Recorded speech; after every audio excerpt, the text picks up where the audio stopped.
A'udzu billahi minasyaitonir rajim. Bismillahirrahmanirrahim. Assalamualaikum warahmatullahi. Alhamdulillahilladzi hadana li hadza wa ma kunna linahtadiya laula an hadanallah. Asyhadu an la ilaha illallah wahdahu la syarikalah wa asyhadu anna Muhammadan abduhu wa rasuluh. Rabbi shrah li sadri wa yassir li amri wahlul 'uqdatam min lisani yafqahu qawli. Alhamdulillah hamdan katsiran thayyiban mubarakan fi. Pertama-tamanya marilah kita terus menerus merafakkan syukur kita kepada Allah SWT atas segala nikmat yang Allah kurniakan kepada kita, yang perlu sungguh-sungguh yang dituntut atas kita untuk terus menerus bersyukur kepada Allah SWT. Kita adalah penerima nikmat Allah yang paling agung, paling besar, paling utama, paling penting, iaitu iman dan Islam. Dan Allah pilih kita untuk hidup hingga ke saat ini. Allah pilih kita untuk melalui tamrin Ramadan ataupun perlatihan pembinaan diri kita sepanjang bulan Ramadan untuk membina iman dan takwa kita. Dan kita telah sampai kepada hari yang masuk ke fasa kedua, 10 hari yang kedua dalam Ramadan ini, dan perlu sungguh-sungguh kita minta taufik daripada Allah SWT supaya mengistiqamahkan diri kita dalam memproses diri kita ini untuk menjadi hamba Allah yang benar-benar beriman dan yang akan dikurniakan takwa di hujung Ramadan nanti, dan akan kekal dalam keadaan takwa hingga kita balik pada Allah SWT.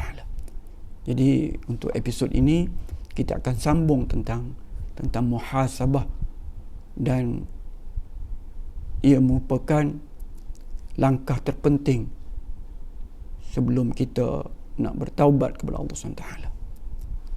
Sebelum ni saya telah menjelaskan bahawa untuk taubat kita itu benar-benar berkesan, benar-benar bermakna.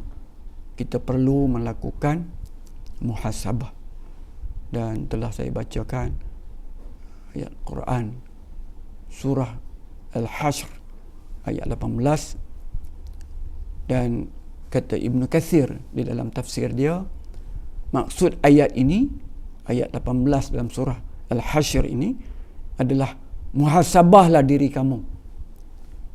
Seolah-olah Allah memerintahkan, muhasabahlah diri kamu sebelum kamu dihisab. Perhatikanlah apa yang telah kamu persiapkan untuk diri kamu, seperti amal-amal soleh untuk hari kebangkitan, hari kiamat nanti. Dan bekalkanlah untuk dirimu untuk menghadap Rabbmu, menghadap Tuhanmu, dan ketahuilah bahawa Dia Maha mengetahui semua perbuatan dan keadaanmu. Tidak satu pun dapat tersembunyi darinya.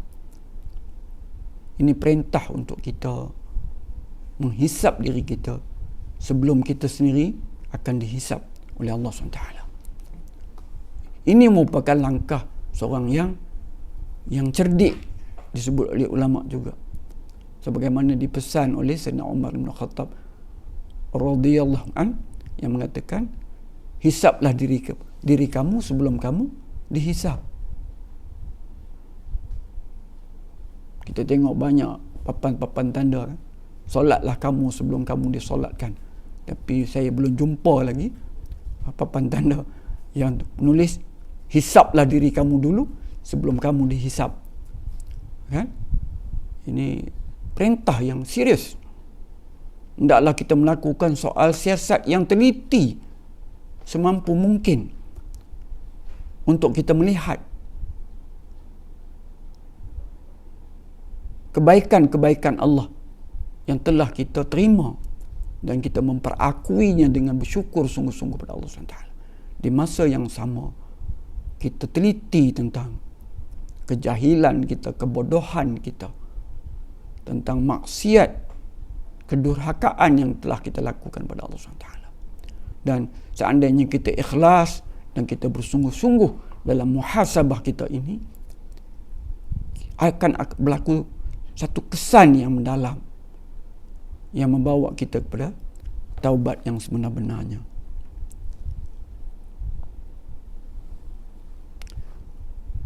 Manusia semua macam kita ni, semua manusia, dia mengetahui dengan baik, dengan jelas aib-aib dirinya, maksiat yang dia lakukan.